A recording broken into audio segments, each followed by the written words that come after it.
Buenos días.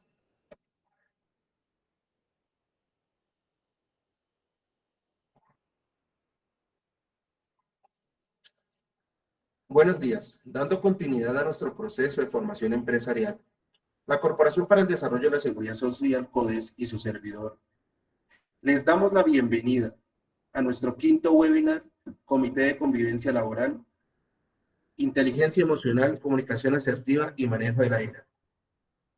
En esta ocasión nos acompaña nuestro ponente, abogado Johan Rey Salazar Orrego, abogado consultor y conferencista, magíster en riesgos laborales de la Universidad UNADE de México, especialista en Derecho Laboral y Seguridad Social de la Universidad del Rosario, formado en Resolución Alternativa de Conflictos y Derechos Humanos, con más de 20 años de experiencia en asuntos contenciosos, asesoría jurídica a empresas del sector público y privado. Asesor externo por más de 9 años para la RL Colmena, también capacitador para el Consejo Colombiano de Seguridad, la Cámara de Comercio de Bogotá, CODES, entre otras. Además, una amplia experiencia en docencia universitaria, gerencia de recurso humano, así como asesoría, auditoría y evaluación del cumplimiento legal del sistema de gestión de seguridad y salud en el trabajo. Al final de la sesión, daremos un espacio para dar respuestas a las preguntas que se realicen en el chat. Sin más preámbulos, doy la bienvenida. Johan.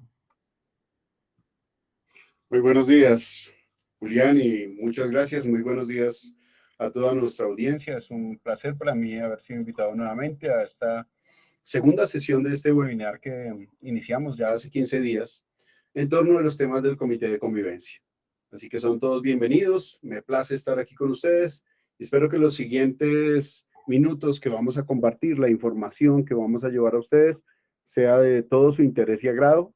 Los invitamos a que tengan allí sus preguntas, que si quieren las escriban en el chat, que las vayan formulando para que, Dios mediante, una vez haya terminado yo mi exposición, podamos dar pie a esas preguntas, dudas e inquietudes que se lleguen a formular. Bueno, sin más preámbulos, voy a compartir en este momento mi presentación para que podamos dar inicio a nuestra charla. Así que, por favor, denme ustedes un segundo. Creo que me equivoqué de marcador resaltador. Listo, creo que ya. Entonces, vamos a hablar del Comité de Convivencia Laboral, de temas asociados indiscutible e indispensablemente a las funciones del Comité de Convivencia Laboral, como son la inteligencia emocional, la comunicación asertiva, el manejo de la ira, temas que serán absolutamente importantes en el trasfondo de la negociación de los conflictos que se lleguen a presentar frente al comité. Entonces, recordemos brevemente que en nuestra sesión anterior hicimos una introducción a los comités de convivencia, sus mecanismos de prevención, lo que significa el acoso laboral en nuestro país, sus diferentes componentes, cuando hablamos de acoso, cuando quizás no estamos hablando de acoso. Y después de esa contextualización habíamos prometido continuar con los temas del día de hoy. ¿De qué hablaremos el día de hoy? Hablaremos, por supuesto, de un pequeño recorderis de ese centro de donde hemos arrancar como herramientas de los comités de convivencia laboral. Presentaremos los conflictos que son más cotidianos, más recurrentes en torno a esta temática, qué detona el conflicto. Pretendo llevarlos además a dar un recorrido por un concepto que es este de C más H por A. De hecho, aquí tenemos un pequeño gazapo, disculpen ustedes, este debe ser una X, no un más. Lo corregiré en la presentación. La comunicación asertiva, la inteligencia emocional, el manejo de la ira, para que con esos conceptos logremos aterrizar a las técnicas de negociación, para brindar a través de estos minutos que tenemos consejos, conceptos útiles que puedan ustedes poner en práctica dentro de la importante función que realiza el Comité de Convivencia Laboral como uno de los elementos que pone la ley a nuestra disposición y el sistema de gestión dentro de la prevención del riesgo psicosocial, ¿cierto? Por último, daremos esos tips sobre los manejos de los conflictos, la negociación y cómo cerrar un trato, o sea, cómo poner el punto final, el finiquito de esas situaciones de conflicto que se puedan llegar a presentar al interior de nuestra organización o de nuestras organizaciones. Dicho esto, recordemos, o más bien tengamos en cuenta algunos de los conflictos más recurrentes en torno a el trabajo, a los ambientes laborales. Recordemos que se suelen presentar temas de líderes que no tienen liderazgo. Esto puede hablar un poquito redundante, pero suele presentarse. De hecho, ayer mismo estaba yo discutiendo un tema de una empresa que por obvias razones no puedo dar el nombre aquí, donde tienen una persona que lleva muchos años posicionado en un cargo, que sin atacar ni mucho menos la vieja escuela, pero que se niega de alguna manera a avanzar hacia lo que llamamos hoy en día el liderazgo del siglo XXI. Y es que estamos tratando con nuevas temáticas, el trabajo se diversificó, ahora tenemos teletrabajo, trabajo a distancia, trabajo remoto, otras formas de prestación de servicios que implica, y otra forma, por supuesto, de desarrollo empresarial que implica que el líder del presente se diversifique, se flexibilice frente a sus trabajadores. Cuando hay esa ausencia de liderazgo, pues allí pueden surgir desde allí mismo temas de conflicto, pero no solamente, como lo veíamos hace unos 15 días, hace 15 días exactamente, no solamente existe acoso laboral o conflictos laborales, porque aquí no solamente hablamos del acoso como tal, sino de conflictos laborales surgidos en el liderazgo. Recordemos que hay otras formas en las que se pueden presentar: ausencia de trabajo en equipo, escasez de recursos, exceso de competitividad, desigualdad de género, acoso laboral o moving propiamente hablando, mala comunicación, colaboradores con dificultad de relacionarse, racismo, exceso de trabajo, relaciones amorosas, por supuesto, que puedan complicar aún más las relaciones laborales, la falta de colaboración, los recortes abruptos de personal, la impuntualidad. Esos son asuntos que, solo mencionando algunos, del universo de conflictos que puede presentarse en torno a las relaciones laborales. He colocado aquí los que son más recurrentes, sin, por supuesto, decir que aquí están todos en esta diapositiva. Estos son los que más recurrentemente se presentan. Ahora, estos conflictos que se presentan en el trabajo con esa recurrencia tienen, por supuesto, un trasfondo, es decir, unos detonantes de ese conflicto. ¿Cuáles son esos detonantes más recurrentes? Y antes de presentarlos, desde ya, es importante mencionar lo que debemos tener en cuenta como pertenecientes del comité de convivencia, como integrantes del comité de convivencia, o aún si no pertenecemos al comité de convivencia, como compañeros de trabajo, como líderes de equipo, como supervisores, gerentes, administradores. Y es que dentro de las relaciones laborales, así como en la vida misma, el tema de la empatía hacia los demás seres humanos es un tema importantísimo, ¿sí? Decir empatía y describir la empatía puede llegar a ser fácil.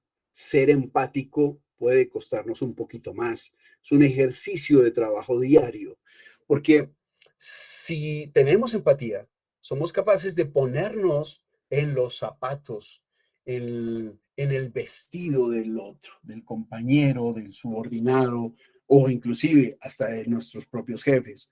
Y esto es importante porque solo siendo empáticos podemos entender, por lo menos lejanamente, por lo menos tener un atisbo de qué está pasando en el interior de otro ser humano para mejorar esa relación interpersonal. En últimas, en los lugares de trabajo pasamos la mayor parte de nuestras vidas. Pues ahora que tenemos estas otras alternativas de trabajo desde casa y remoto, como lo decía ahora, podemos algunos o muchos estar más en casa. Pero sin embargo, así estés en casa, estás frente a tu trabajo, frente a tu computador, frente a tu dispositivo de trabajo y alrededor de la relación laboral dedicas muchísimo tiempo, a veces jornadas mucho superiores a 8 horas, ¿cierto? Eh, y eso hace que sea importante no solamente el prestar un buen servicio, sino tener la mejor relación con nuestro equipo de trabajo. Entonces, ahora sí, ¿cuáles son esos detonantes del conflicto teniendo en cuenta, como les decía yo ahorita, esa empatía que debemos tener con los demás seres humanos? El luto, situaciones de luto que personas pueden estar sufriendo y que pueden no haber exteriorizado además. Dificultades económicas de cualquier nivel, la enfermedad propia o de un familiar, de un ser querido, de la pareja, trastornos de personalidad. He querido separar los trastornos de personalidad, que son también enfermedad, pero para que los analicemos, porque a veces cuando hablamos de enfermedad solo pensamos en situaciones físicas que alteren la movilidad o el bienestar físico de una persona y dejamos de lado el tema de los aspectos de la personalidad. Y puede haber situaciones de trastornos, bien sea pasajeros, transitorios o permanentes, que hagan que las personas quizás no se comporten, digámoslo entre comillas, normalmente, que no estén a las expectativas, no estén alineados con las expectativas de comportamiento social, pero que quizás no estamos entendiendo que esa persona puede estar teniendo un trastorno de ansiedad, un trastorno de ira, una bipolaridad, cualquier trastorno de estos que pueda afectar o enfermedades aún mucho más poderosas como algún tipo de esquizofrenia que pueda alterar su comportamiento social. Los diferentes valores, porque los valores son un constructo social. Lo que nosotros valoramos, por ejemplo, la lealtad, la amistad, ¿sí? Son valores. Hemos construido esos valores en sociedad y nos ponemos de acuerdo en que estos son los valores para nosotros, ¿cierto? Lo que no consideramos un valor en positivo lo vamos a considerar nosotros como antivalores. Pero eso no significa que porque sea un constructo social donde nos hemos puesto de acuerdo en la mayoría de valores, todos tengan el mismo peso, sean lo mismo para los demás. ¿Qué quiero decir con esto? Puede ser que, por ejemplo, para una persona, el tema de la amistad o el tema del amor familiar o fraternidad sea el valor al cual le preste más importancia. Para él ese es un valor. Pero puede ser que otra persona, el tema económico, que también es un valor, y no solamente hablo por el tema del intercambio monetario, sino como tal, como valor moral, por creer que allí es donde debe enfocarse con mayor fuerza, ¿cierto? Entonces esas diferencias entre lo que unos consideramos valores y otros puede llegar a ser un detonante del conflicto. Diferencias culturales, por supuesto.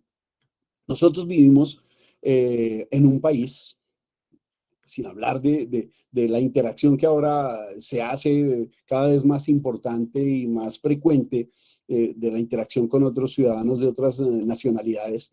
Pero aquí, sin ir muy lejos, solo en nuestro país sabemos que del Cabo de la Vela, abajo a Leticia, o por el Nariño y el Putumayo, o por el Pacífico, por el lado del Chocó, por la costa atlántica, el centro del país, las diferencias, a pesar de ser todos colombianos en costumbres, en temas de valores también, y son grandísimas en muchos sentidos. El solo lenguaje, que todos supuestamente hablamos español, puede hacernos caer en un detonante de un conflicto, porque una persona no está entendiendo bien o cree que lo que le están diciendo es desobligante o está en otro contexto. ¿Qué se requiere en todo esto? Insisto, empatía, entendimiento, bajarle 2 rayitas a la predisposición que podemos llegar a tener. La ausencia de procedimientos o normas o reglas en una entidad también es un detonante de un conflicto.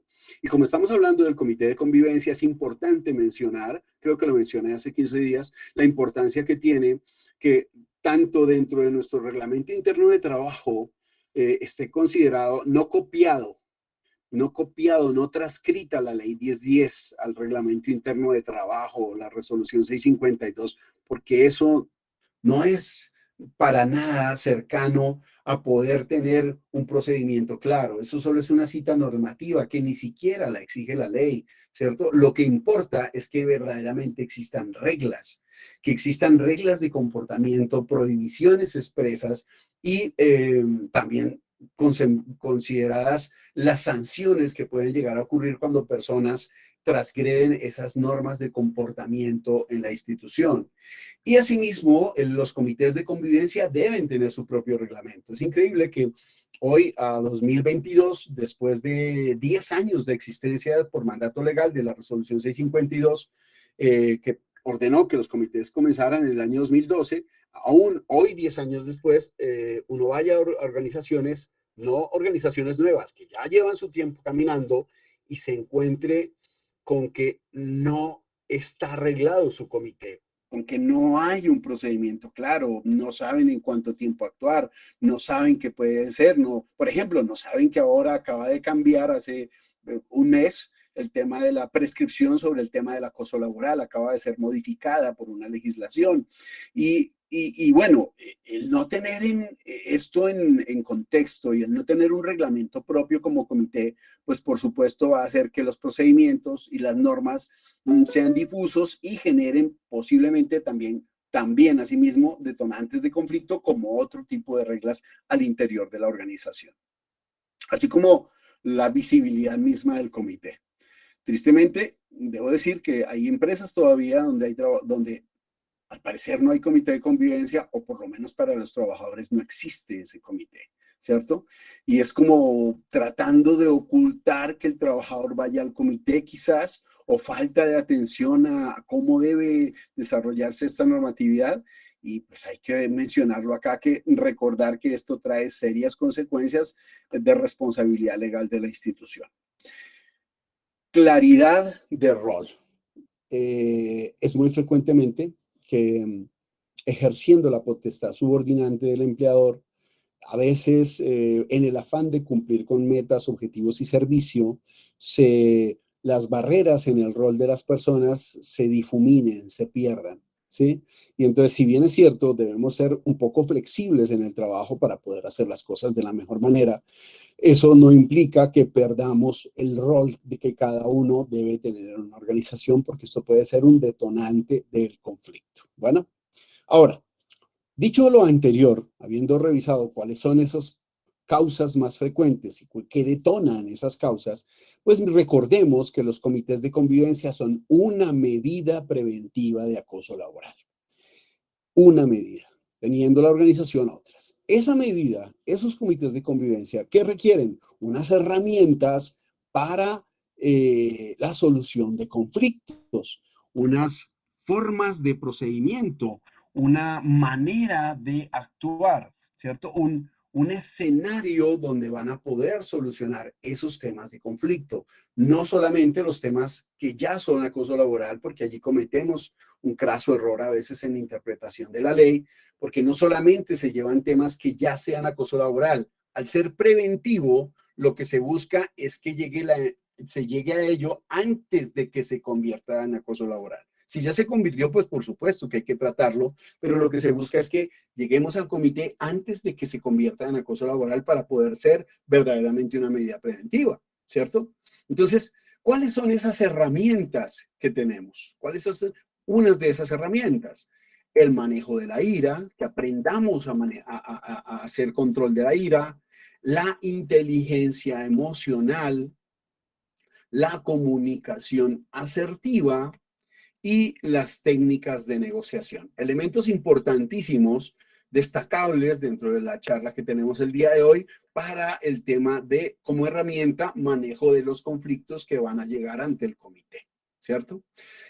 Entonces, dicho lo anterior, los invito ahora a que miremos una herramienta audiovisual en lo que tiene que ver con el primer elemento o con el primer tema de fondo que quiero exponer a ustedes, el cual es el concepto de C C más H por A. Ya les voy a decir qué es eso, pero los invito primero a que veamos el siguiente video.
Bueno, entonces, habiendo terminado nuestro video sobre el cambio de actitud.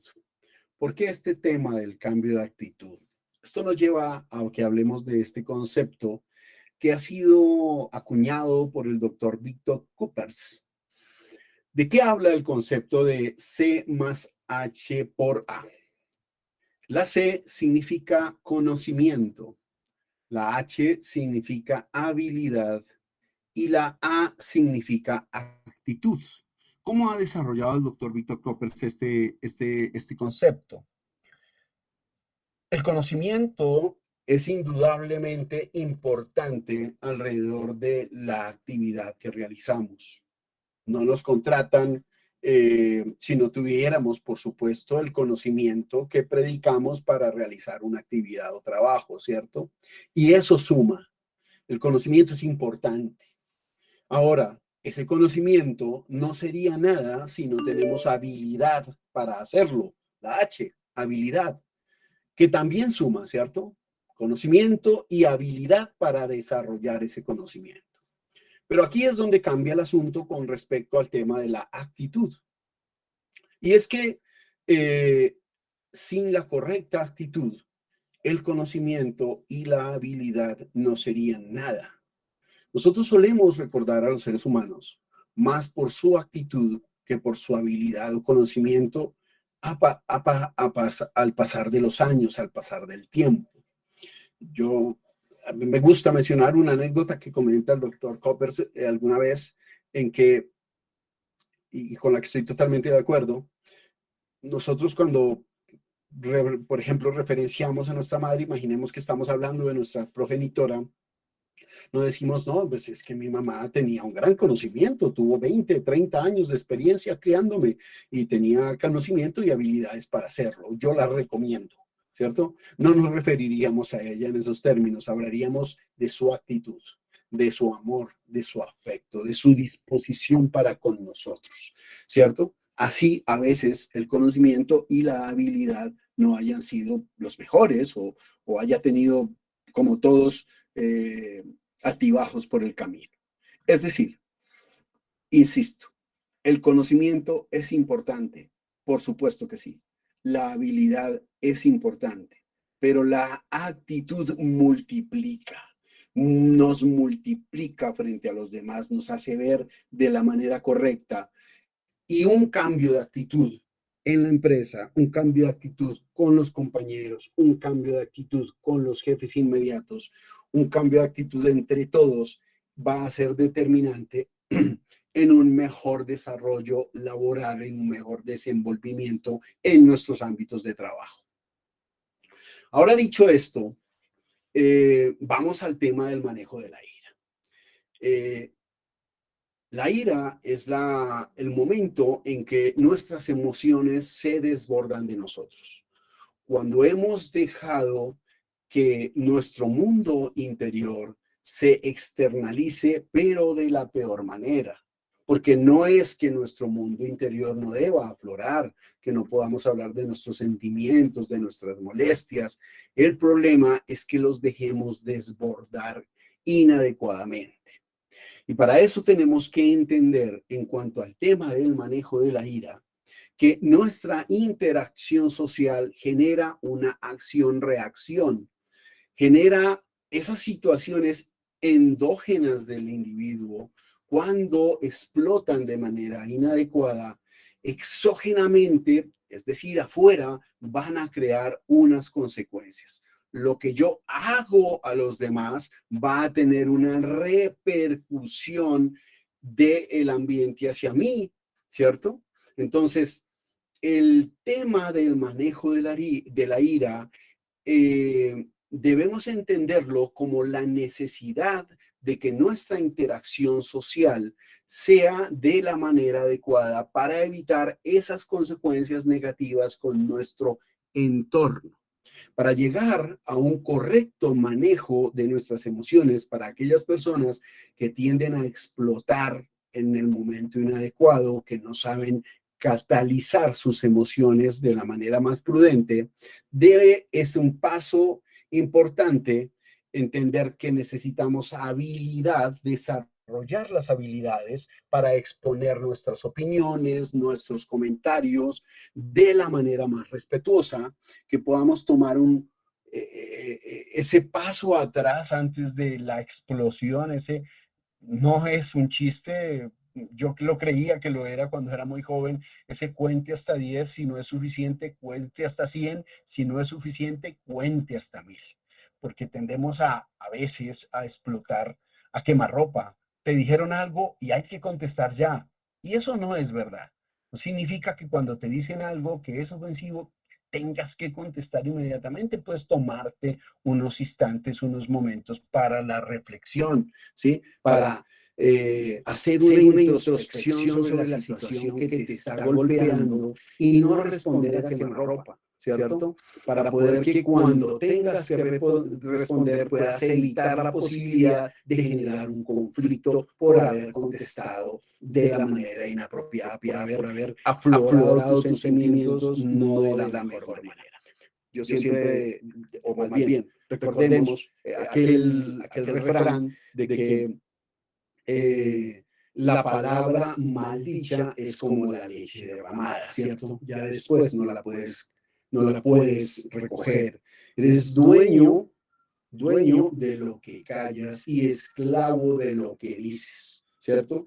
Y entonces, infortunadamente, a veces nos pasa que disparamos con la pistola todavía en la funda y entonces el balazo nos lo damos en el pie, perdón la metáfora, ¿sí?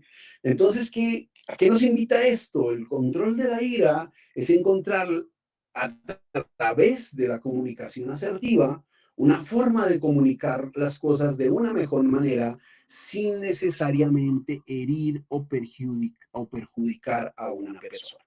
Y eso nos lleva a que la comunicación asertiva es un elemento que hay que aprender a desarrollar. No tenemos mucho tiempo, por supuesto, para desarrollar todo el concepto, pero les doy este planteamiento y al final de esta exposición les voy a dejar 3 textos, los cuales considero muy importantes, que les pueden servir de mucho a quienes quieran profundizar en estos temas, frente al tema de la comunicación asertiva, frente al tema de manejo de la ira, ¿cierto? Y al manejo de las emociones. Entonces, esa comunicación asertiva, insisto, importante como el elemento para controlar la forma en que exponemos nuestras emociones. A veces creemos o confundimos socialmente que es lo mismo la honestidad que la sinceridad. Y no son lo mismo. La honestidad es un valor, ¿cierto? La honestidad es actuar, no solamente hablar, actuar con honestidad. La sinceridad es decir las cosas que pensamos. Y yo los invito a pensar, ¿será que decir todo lo que pensamos es lo correcto? ¿Sí? O a veces deberíamos callar ciertas cosas. Es decir, voy a ponerles un ejemplo muy sencillo. Veo una persona por la calle que es un poco gordita y entonces le digo, porque se me viene a la cabeza y yo soy sincero, oye, ¿cómo estás de gorda? Qué horrible te ves, ¿cierto? ¿Eso serviría de algo? Eso es sinceridad, eso es un ejemplo de sinceridad y una sinceridad mal llevada a punto, ¿sí? Entonces, lo que debemos exaltar es la honestidad. La honestidad de nuestros actos. En cuanto a la sinceridad, debemos tener un filtro entre nuestro cerebro y lo que vamos a decir, utilizando la empatía para no herir innecesariamente a las personas. Comunicación asertiva. Ahora, hablemos sobre el cuidado de nuestras palabras, no solamente de la ira, no solamente de la comunicación asertiva, sino hacia dónde me debe llevar el correcto manejo del lenguaje, el cuidar de mis palabras, que es en ampliación aún más de este concepto. Así que los invito a ver el siguiente video para que lo hagamos como introducción a lo que vamos a dialogar.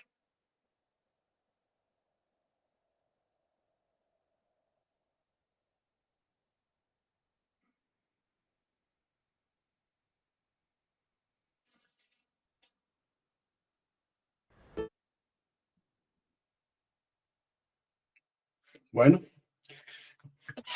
perdón, como han podido ver, pues, y deducir, el concepto de cuidar de nuestras palabras va mucho más allá que solamente los que hablábamos hace unos instantes sobre el tema de la ira, sobre nuestras expresiones, sino que además encierra un ámbito mucho más grande que solamente el tema de la sinceridad o la ira.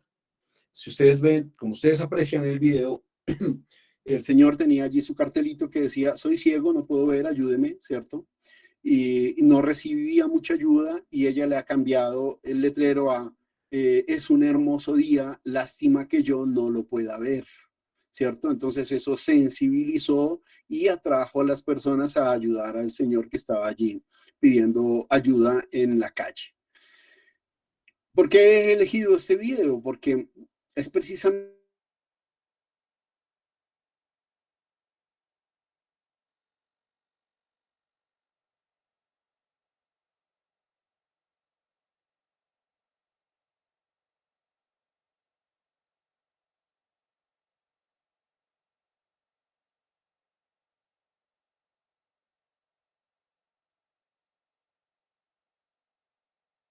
todo esto con tener el mejor lenguaje posible. Por supuesto, esto requiere un esfuerzo permanente, constante en el cuidado de nuestras expresiones, en el cuidado de nuestro manejo del idioma, ¿cierto? De lo que decimos. Hay un libro del profesor Miguel Ángel Ruiz que seguramente algunos han escuchado nombrar y que lo dejo aquí en la biografía también para quienes quieran buscarlo, que se llama Los Cuatro Acuerdos. Y uno de los cuatro acuerdos que menciona este libro, el cual me parece bastante importante, sus planteamientos, y creo que les puede servir mucho a aquellos que quieran mejorar en este sentido, menciona el sé cuidadoso de tus palabras. ¿Sí? Estos conceptos que están en este libro del profesor Miguel Ángel Ruiz son conceptos que no solamente les van a servir para el manejo de los comités de convivencia laboral y de las interacciones sociales en el trabajo, sino que son temas que se aplican a el crecimiento personal, a nuestras vidas, a nuestros espacios familiares, y por lo tanto considero que es una lectura necesaria, no obligada, pero sí muy importante de aquellos quienes estén interesados en este tipo de temas. La inteligencia emocional, entonces, es la capacidad de los individuos para que puedan reconocer sus propias emociones. No reconocerlas para exponerlas de manera hiriente, innecesariamente sobrevalorarlas o utilizar nuestro propio ego para el manejo de ellas, sino para que habiéndolas entendido, entendamos también las emociones de los demás y podamos hacer un discernimiento entre esos sentimientos y que los podamos, si se puede decir, etiquetar apropiadamente, es decir, entenderlos, como clasificarlos para que podamos utilizar esa información emocional y guiar nuestros pensamientos, nuestras acciones, nuestra conducta misma, administrando de mejor manera nuestras emociones y que nos permita adaptarnos al ambiente en el que vivimos. Es decir, en términos generales, es que sepamos cómo hacer mejor nuestra interacción social, manejando nuestras emociones, sabiéndolas, entendiéndolas, ¿cierto? Recuerden esa frase antigua de conócete a ti mismo, ¿sí? Entonces hay que conocernos a nosotros mismos primero para poder entender a los demás y saber cuál debe ser mi correcto comportamiento social. Los invito así a que hagamos este último video sobre el tema de la inteligencia emocional y lo que nosotros podemos influenciar a los demás. Esto es para que reflexionemos hasta dónde pueden nuestras actitudes llegar a influenciar a nuestros congéneres y por qué la importancia de que aprendamos sobre nuestras emociones y sobre las emociones de los demás. Los dejo con el video.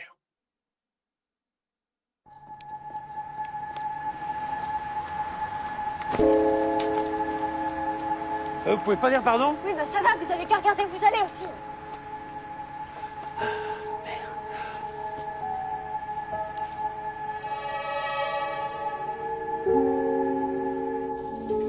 Excusez-moi, ça vous embête pas si je passe avant parce que j'ai juste ça. Eh ben moi aussi je suis pressé, vous faites la queue comme tout le monde. Mais ça va, vous avez pas besoin d'être désagréable.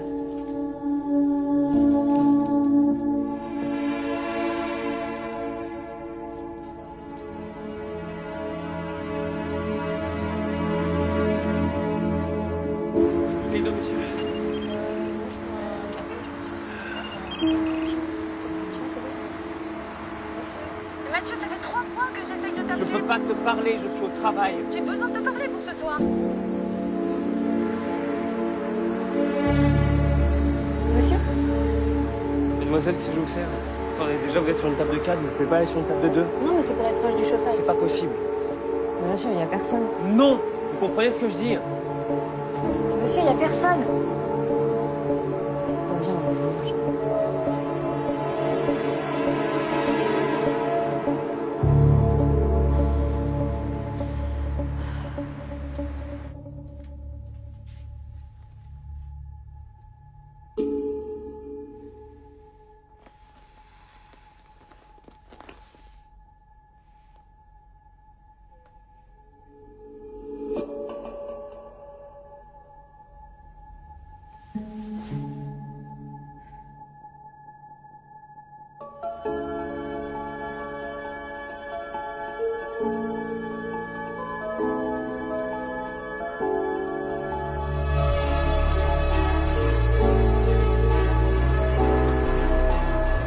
encore vous? Tenez.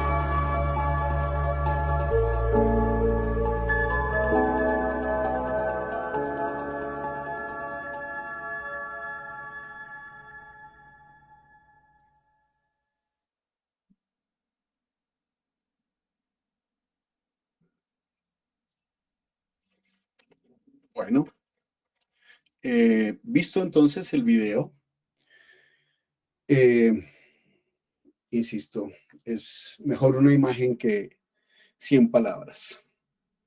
Pueden ustedes ver cómo esa inteligencia emocional nos lleva a entender cómo esa interacción nuestra afecta a los demás individuos y cómo aplicando los conceptos de los que hemos hablado en estos minutos de la correcta manera, manejando nuestras emociones, controlando nuestra ira, entendiendo a los demás seres humanos a través de la empatía, podemos mejorar nuestra vida y mejorar de alguna forma, colaborar, aportar un granito de arena con la sociedad que nos rodea. En particular, en este espacio en el que hablamos de las experiencias al interior de la organización con nuestros compañeros de trabajo, con las personas que nos relacionamos a diario. Y hemos recorrido estos conceptos y estas experiencias para que lleguemos al tema de las técnicas de negociación. Recordemos que las habíamos mencionado, las técnicas de ganar, ganar, ganar o ganar. ¿Esto qué significa?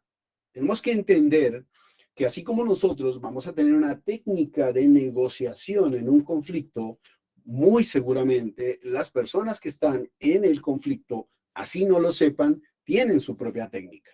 Porque etiquetamos las técnicas para poder entenderlas, pero no significa que quienes no las conocen no utilicen su propia estrategia o técnica de negociación. Entonces, esta de ganar, gana o ganar, ¿cuál es? De esa persona que llega a negociar y que no le importa pasar por encima de lo que sea con tal de que pueda ganar. Y hay que identificar con claridad con quién estoy yo negociando para saber cómo debo moverme en el espacio de mi negociación, ¿cierto?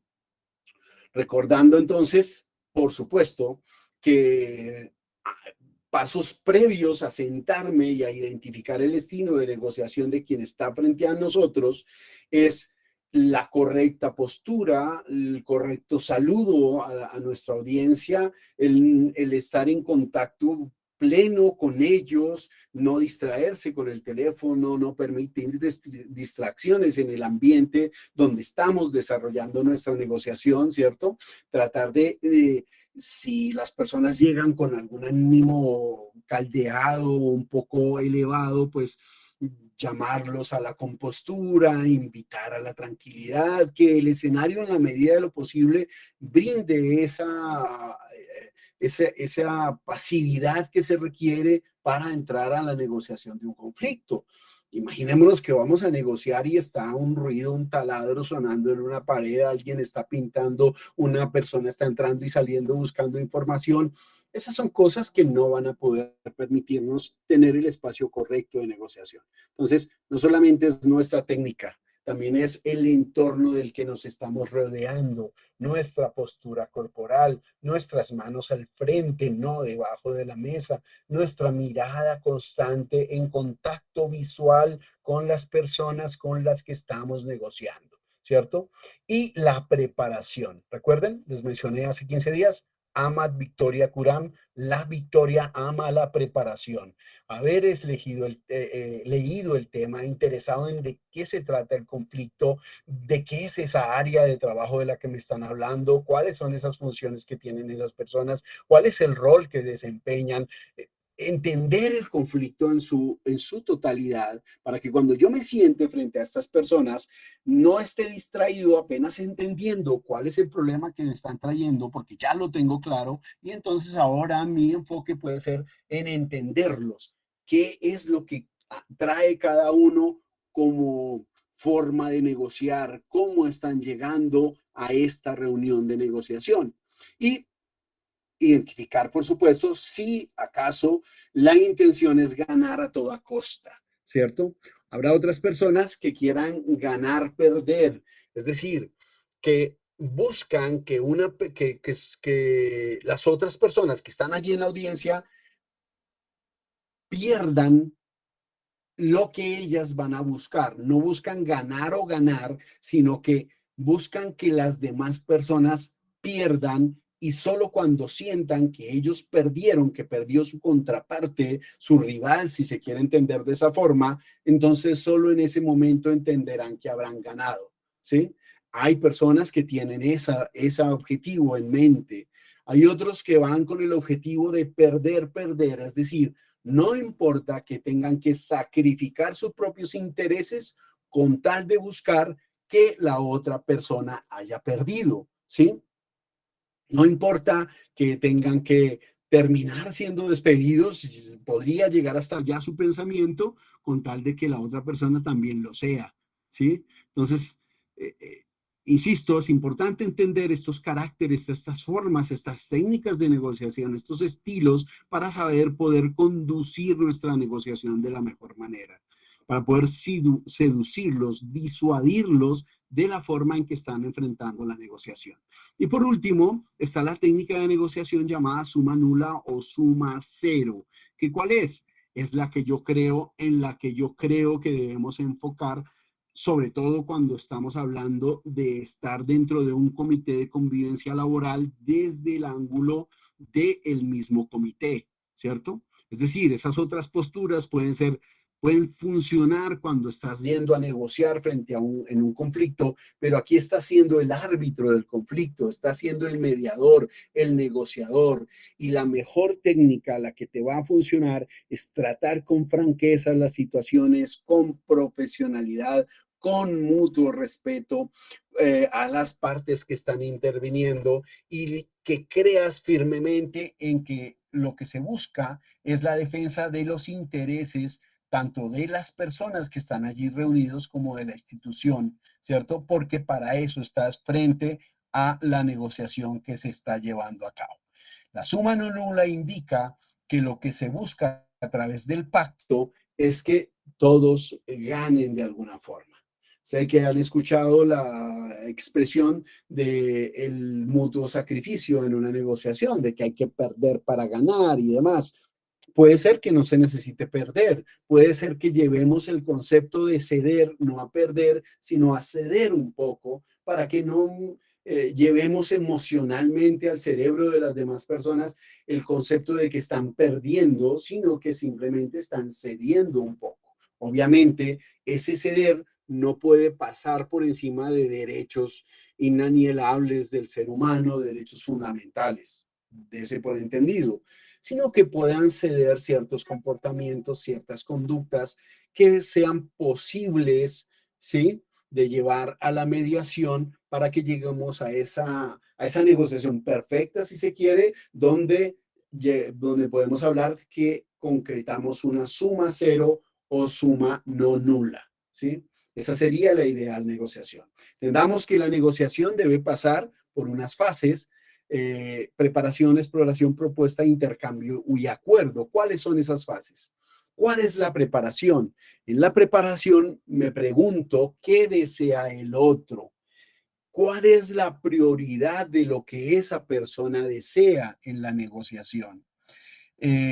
Ser un negociador eficaz es cuestión, además, como ya lo he dicho, de preparación. Entonces, haberme preparado para la negociación misma, calibrar cuáles van a ser las alternativas, es decir, un techo y un mínimo. Debo irlo estableciendo a través de la negociación. Por eso mi concentración, mi disposición, mi atención debe ser en frente a esta negociación, evitar distractores para que yo pueda estar entendiendo, leyendo entre líneas tanto lo que me están diciendo como lo que no me están diciendo, porque el tema intuitivo va a ser muy importante como negociador, para que podamos leer, como decía, entre líneas, y poder llegar a esos mínimos y máximos dentro de la negociación y preguntarnos qué podemos hacer si la negociación acaba sin un acuerdo, ¿cierto?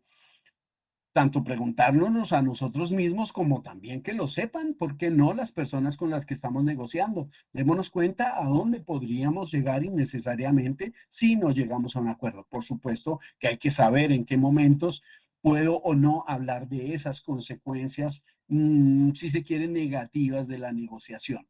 Porque recordemos, la herramienta del comité de convivencia más fuerte no es una herramienta disciplinaria, no es una herramienta investigativa porque no es un mecanismo para investigar nada, ¿cierto? La herramienta que tiene es la negociación misma, el ofrecer un escenario donde las partes no tendrán que acudir al tema disciplinario, no tendrán que acudir a otras instancias y aquí y ya pueden solucionar su problema. Y esa herramienta correctamente utilizada debe seducir a las personas a que quieran primero acudir y segundo establecer un pacto frente al comité.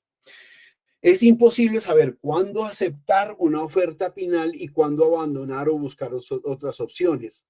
Nosotros nunca sabremos cuál es la oferta final y tendremos que convencernos de que eso que establecimos era lo mejor que se podía hacer. Me explico. Es como cuando, digamos que soy un vendedor y vienes a comprarme un artículo y yo quiero ganar un poco más al estilo colombiano, entonces te pido 10,000 y entonces tú me dices, bueno, está bien, tome 10,000 y ni siquiera negociaste. Entonces yo digo, oh, ¿será que te hubiera podido pedir 12,000, 13,000, 15,000 y me los hubieras dado?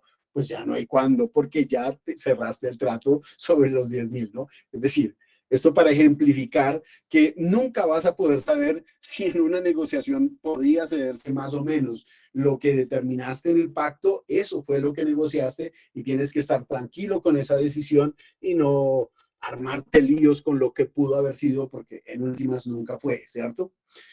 Luego la segunda fase es la fase de exploración. Investigar, dialogar, hablar con el otro, entender, proponer, descubrir qué es lo que desean las partes. Esa parte puede llegar a durar casi el 60% de la negociación, porque es donde más estamos dialogando, donde inclusive parte de la técnica de negociación puede llegar a ser separar a las partes, por ejemplo, si están los ánimos muy caldeados, decirles, hey, vamos a tomarnos un break, déjame hablar aquí con él, luego vienes y hablas con el otro para mejorar la situación.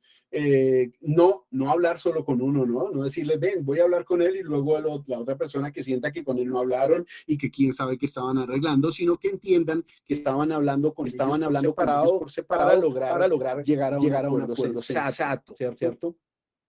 Esta parte es muy valiosa porque de no darse la exploración de la manera correcta, puede que el acuerdo no se materialice o que aún firmado el acuerdo, las partes no estén convencidas de lo que estén firmando porque la exploración haya sido incorrecta.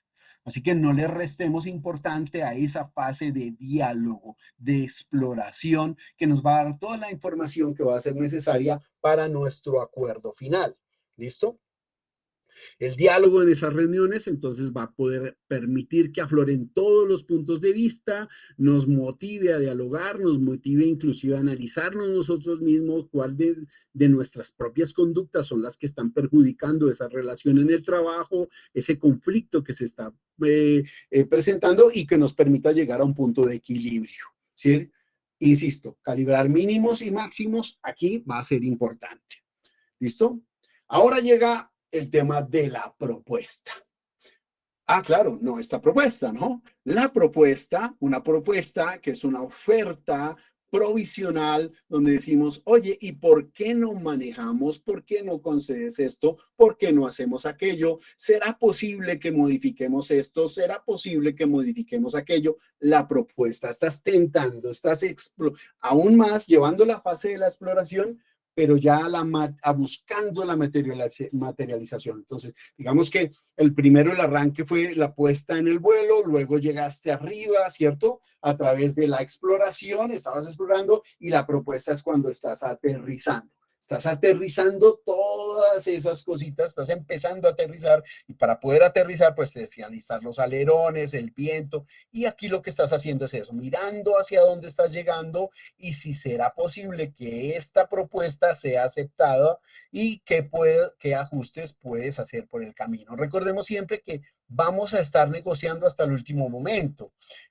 porque hasta que no esté firmado el acuerdo estás en negociación. Así que es prudente, inteligente y necesario que en la fase de exploración y la fase de propuesta no nos aceleremos al llegar al trato, sino que lleguemos correctamente al trato para no tener que en un momento determinado recular o echar hacia atrás lo que estábamos haciendo. Las propuestas se proponen con decisión, se explican de manera clara, breve, y se utilizan preguntas que permitan reforzar si nos están entendiendo la propuesta, ¿sí? No se venden, se transmiten, se explica el contenido de la propuesta, justificando, justificando el por qué estamos nosotros presentando esta propuesta, pero sin llegar a venderlas para no caer en una debilidad, ¿cierto? El receptor de la propuesta, pues la debe escuchar sin interrumpir. Esas son reglas del juego que debiste haber planteado, por supuesto. Y a una vez escuchado la propuesta, pues podríamos seguir a clarificar si se ha entendido correctamente la propuesta, a investigar con preguntas las posibilidades de intercambios en la propuesta, a proponer ahora, a proponer pues verificar la propuesta del otro y a preguntar para reforzar todas las propuestas y saber que están claras y que fluyen de ambas partes, que no es algo que le estás imponiendo como negociador, sino que lo dedujiste en la fase exploratoria y que lo que estás es aterrizando todo lo que se dialogó acá. Esto es muy importante porque de no ser así, ellos van a sentir que estás imponiendo una solución, que le estás diciendo, usted tiene que hacer esto, usted tiene que hacer aquello y firme aquí. Y eso no tiene una posibilidad de éxito en el futuro. Luego viene el tema del acuerdo y el objetivo de toda negociación, por supuesto, es cerrar un acuerdo que se negocia, como decía yo ahorita, hasta el último segundo, ¿sí? Es decir, los acuerdos escritos reducen, por supuesto, los riesgos en las negociaciones, pues allí están todos los datos. Eso es lo que llamamos en otros estrados la conciliación, el acuerdo, o aquí donde es nuestro plan de mejora. Ese es nuestro acuerdo, esa es nuestra negociación. Y entonces debe estar especificado y plasmado qué es lo que se negoció, qué se plasmó allí, a qué se acordó y durante cuánto tiempo se va a hacer el seguimiento de ese acuerdo, ¿sí? Aclarándole a las partes que de no cumplirse lo que están pactando allí, pues necesariamente tendrías que escalar la situación a la alta dirección para que ahora sí disciplinariamente se encargue la institución, que es lo que, por supuesto, no queremos. Y es ahí donde cerramos el trato. Cerrar el trato es haber llegado al final de la negociación de la mejor manera, que las partes lleguen satisfechas, que a pesar de haber cedido de mutuo acuerdo, entiendan y sientan que fue este el mejor escenario, que están haciendo lo correcto, que se puedan dar un apretón de mano sincero al final y felicitarlos por su buena disposición. Así como los felicitas al ingresar por haber concurrido, los felicitas al salir por su buena disposición y por haber podido llegar a este punto de la firma de este acuerdo. Siempre se va preparado a una negociación. Aprende a superar los obstáculos, las molestias, la ira que pueda sentir alguien, la mala forma de decir las cosas. No te lo tomes a personal. Hay personas que llegan cargadas emocionalmente y no puedes tomarte todo como que esto es contra ti, es que el asunto es mío, es que el problema es mío, porque pues te vas a cargar innecesariamente, te vas a hacer daño y además de eso no vas a poder negociar. Familiarízate con los participantes para que te entiendan, para entenderlos. Usa las palabras adecuadas. Entiende a tu equipo, porque, por supuesto, con el equipo que puedo estar allí negociando, a veces debe ser necesario con que una mirada, con que una expresión, con que lo que hagamos nos entendamos y sepamos hacia dónde vamos. Y esa mejoría, esa comunicación en el equipo depende de, pues, por supuesto, del diálogo al que yo me haya prestado mucho antes de entrar a la negociación con los participantes del comité de convivencia. Hay que conocernos, hay que entendernos, hay que saber quiénes somos, hay que saber qué queremos, hay que compartir como compañeros de trabajo, porque ¿cómo podemos arreglar los problemas de otros si no podemos tener una sana y pasiva convivencia entre nosotros mismos como equipo de trabajo? Entonces, así es como pretendemos llegar a una negociación exitosa, aquella en que las partes salen beneficiadas y en la que se llega a una resolución del conflicto de la mejor manera y, por supuesto, de manera pacífica. Es así como les agradezco haber escuchado mi intervención. Aquí les dejo 4 lecturas recomendadas de las que les hablé. Los 4 acuerdos del profesor Miguel Ruiz, A la manera del pastor, de Kevin Lehman y William Pentak, y La inteligencia emocional, de Daniel Goleman. Libros que considero importantes referentes, no los únicos, solo que los considero importantes, de fácil lectura, y que, por ejemplo, este tema, estos 2 libritos, los 4 acuerdos y La manera del pastor, son libros que te puedes leer fácilmente en 2, 3 días y que puedes después revisar y rayar y subrayar para tener allí.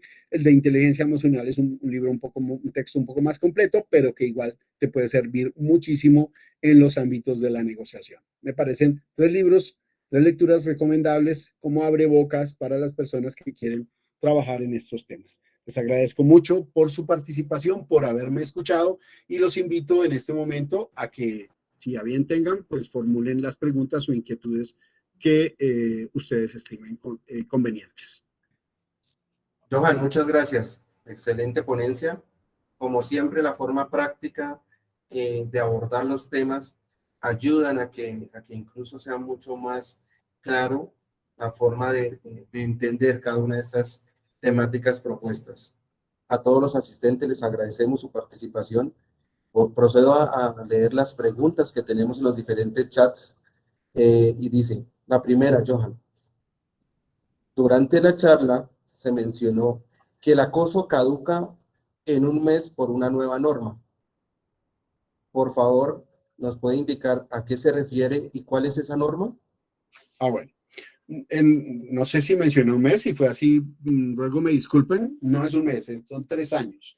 ¿Qué sucedía? El tema del acoso laboral estaba prescrito en nuestra legislación, estaba indicado en nuestra legislación, que cuando se presentaba la última situación que se consideraba acoso laboral, solo se tenían 6 meses para acudir a la justicia, por algo que se llama el fenómeno de la prescripción y la caducidad. No son lo mismo, no son sinónimos.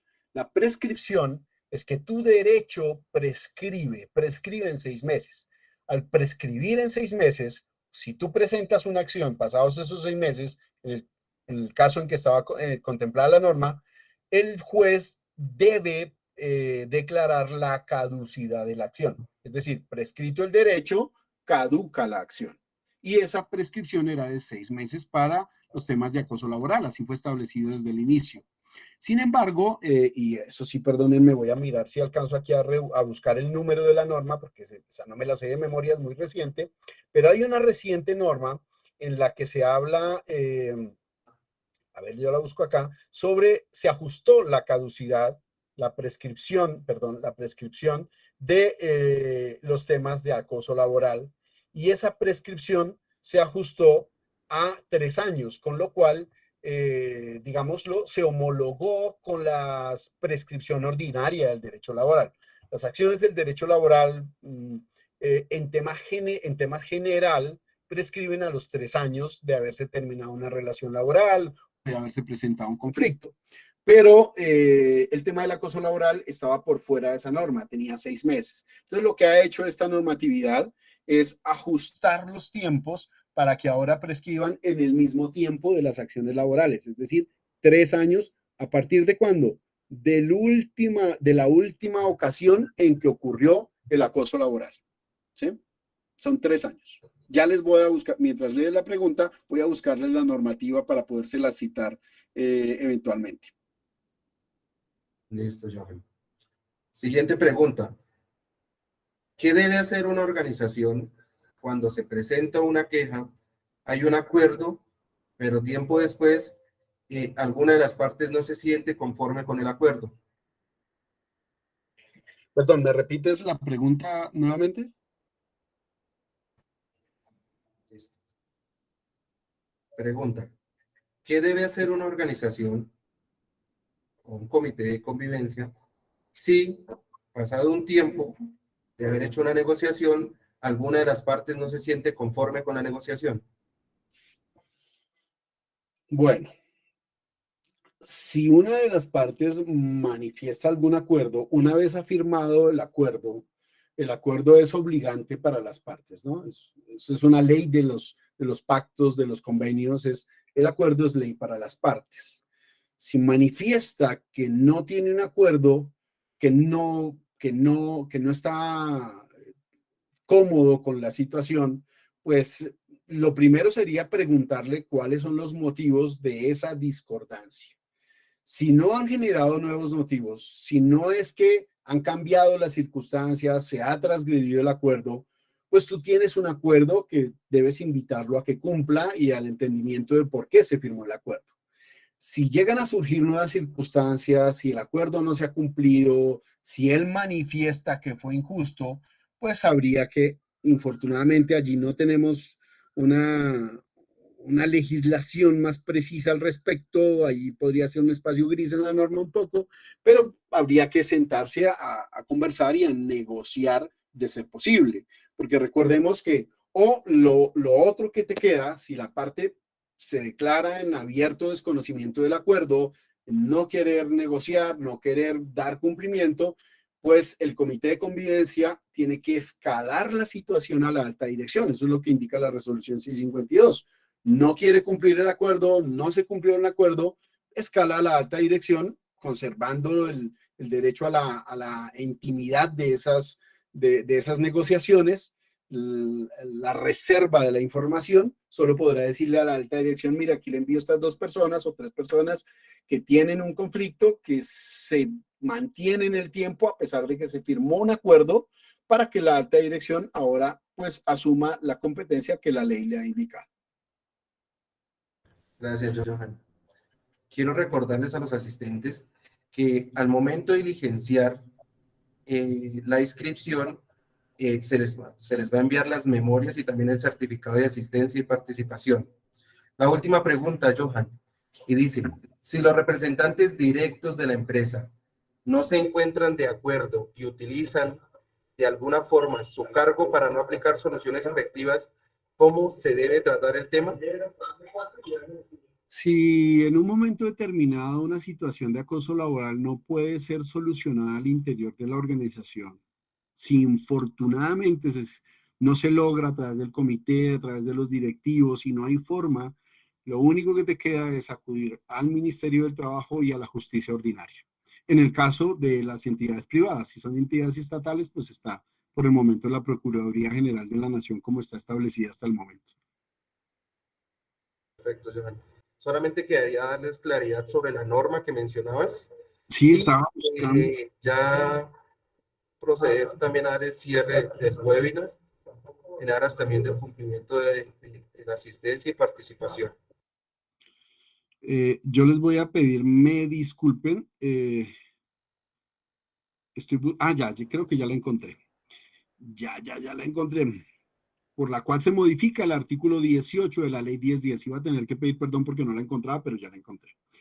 Ley 2209 del 23 de mayo del 2022. Insisto, si quieres la puedes escribir ahí, Julián, en el chat, si te parece. Yo te ruego me ayudes. Es la ley 2209 del 23 de mayo del 2022, por la cual se modificó el artículo 18 de la ley 1010. De hecho, la ley solo tiene un artículo y habla de caducidad. Les leo. Dice: modifíquese el artículo 18, ley 1010 de 2006, quedará así. Caducidad. Las acciones derivadas del acoso laboral caducarán en 3 años a partir de la fecha en que haya ocurrido las conductas que se hace referencia en esta ley, es decir, en la ley 1010. Artículo segundo, la presente ley rige a partir de la fecha de su promulgación. Eso es todo lo que dice la la ley 2209 del 23 de mayo del 2022. Y ahí he cumplido con concretar la interrogante. Incluso en las memorias compartiremos esta información de la norma. Y de nuevo, les agradecemos la asistencia a nuestro webinar Comité de Convivencia Laboral, Inteligencia Emocional, Comunicación Asertiva y Manejo de la Ira. Les recordamos diligenciar el formulario de asistencia y recuerden que en CODES estamos a su servicio y en pro de la mejora de las empresas. Muchas gracias, Johan. Muchas gracias a todos los asistentes. Muchas gracias a todos. Un gusto haber estado con ustedes. Manténganse siempre felices y en paz y saludables en estos tiempos. Hasta luego. Muchas gracias.